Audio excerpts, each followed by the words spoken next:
Hi மக்கள் வணக்கம். மீண்டும் ஒரு வீடியோவில் சந்திப்பதில் மகிழ்ச்சி.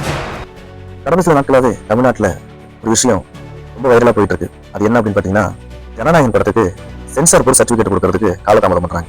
ஜனநாயகம் படத்துக்கு மட்டும் இல்ல, அது கூடவே ரிலீஸ் ஆகிறதா இருந்த பராசக்தி படத்துக்கும் அந்த பிரச்சனை இருந்தது. ஆனா சென்சார் போர்டு சொன்ன சில விஷயங்கள்லாம் சரி பண்ணதுனால பராசக்தி படத்துக்கு சென்சார் போர்டு சர்டிஃபிகேட் கொடுத்தாங்க. ஆனா ஜனநாயகம் படத்துக்கு இது வரைக்கும் சர்டிஃபிகேட் கொடுக்கல. கோர்ட்ல கேஸ் போட்டிருக்காங்க.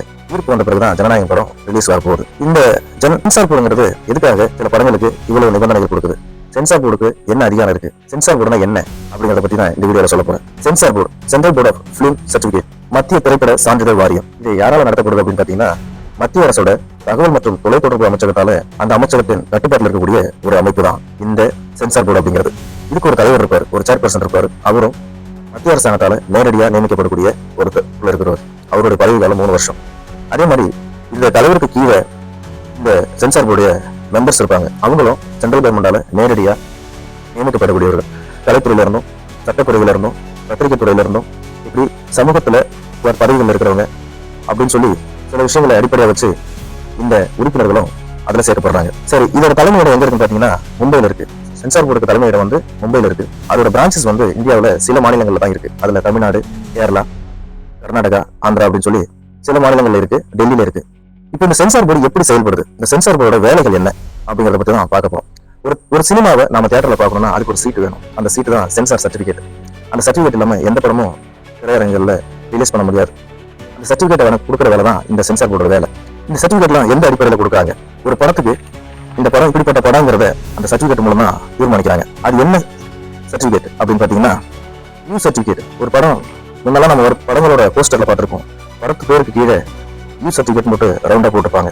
யூஏ அப்படின்னு போட்டிருப்பாங்க, ஏ அப்படின்னு மட்டும் போட்டிருப்பாங்க. இதெல்லாம் என்னன்னு பார்த்தா, யூ சர்டிபிகேட் அப்படின்னு பார்த்தா எல்லாரும் பார்க்கலாம். யூஏ சர்டிபிகேட்னா குழந்தைங்க தங்களுடைய பெற்றோர்களோட அந்த படத்தை பார்க்கலாம். ஏ சர்டிபிகேட்னா வயதுக்கு வந்தவர்கள், அதாவது 18 வயசுக்கு மேல இருக்கிறவங்க தான் அந்த படத்தை பார்க்க முடியும் அப்படிங்கிறது தியரி. ஆனா பிராக்டிகலா எப்பவுமே அப்படியே நடக்குது.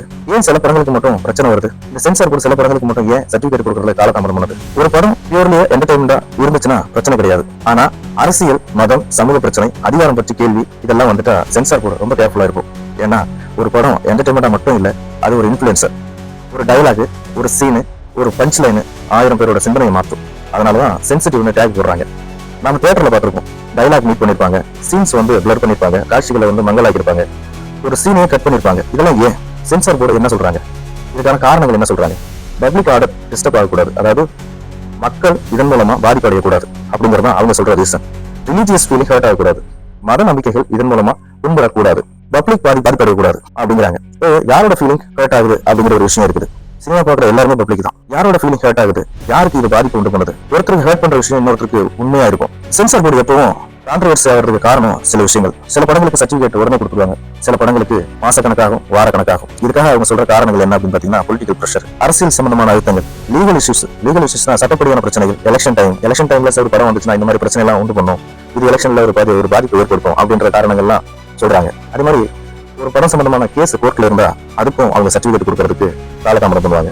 ரீ எக்ஸாம் கமிட்டியில ஒரு படம் இருக்குன்னா, ஏன்னா மறு தணிக்கைக்காக அப்ளை பண்ணிருக்காங்க அப்படின்னா ஒரு படத்தை ஏற்கனவே அது சில விஷயங்கள்லாம் சொல்லி அது மறுபடியும் ஆய்வு பண்றதுக்கு ஒரு கமிட்டி வச்சிருக்காங்க. அதான் ரீ எக்ஸாம் கமிட்டி. அந்த ரீ எக்ஸாம் கமிட்டியில இருக்கிற படத்துக்கும் இந்த மாதிரி சர்டிபிகேட் கொடுக்கறதுக்கு காலதாமதம் பண்ணுவாங்க. ஆனா ஒரு படத்தை சில காட்சிகளை நீக்க சொல்லி அவங்க சொல்லலாம், அதை ரிவ்யூ பண்ண சொல்லலாம், அதுல இருக்கிற ஏதாவது விஷயங்களை சேஞ்சஸ் பண்ண சொல்லலாம். ஆனா தடை பண்றதுக்கு உண்டான அதிகாரங்கிறது இந்த சென்சார் போர்டு கிடையாது. இந்த சென்சார் போர்டு மேல இருக்கிற இன்னொரு விமர்சனம் என்னன்னா, தியேட்டர்ல வர படங்களுக்கு ஒரு மாதிரி கட்டுப்பாடுகளையும், ஓடிடி தளங்கள்ல வரக்கூடிய படங்களுக்கு ஒரு மாதிரியான கட்டுப்பாடுகளை விதிக்கிறாங்க அப்படின்னு சொல்லி ஒரு விமர்சனம் இருக்கு.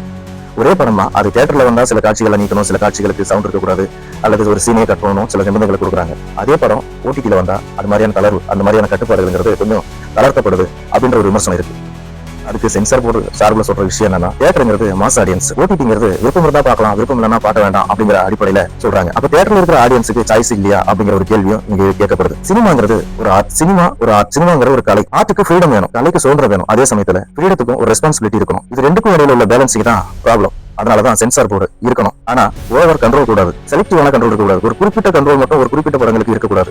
ஒரே ரூல் எல்லாருக்கும் ஈக்குவலா இருக்கணும். ஒரே ஒரு கேள்வி, நான் இங்க யாரையும் சப்போர்ட் பண்ணல. ஒரு படம் கேள்வி கேட்டா அது ஆன்டி நேஷனலா, உண்மையை பேசினா அது டேஞ்சரஸா, மக்களே டிசைட் பண்ண முடியாதா, மக்களுக்கு எது தேவைங்கிறத அவங்க தேர்ந்தெடுக்க முடியாதா அப்படிங்கிற ஒரு கேள்வி மட்டும் தான். அதுக்காக தான் இந்த வீடியோ நான் பண்றேன்.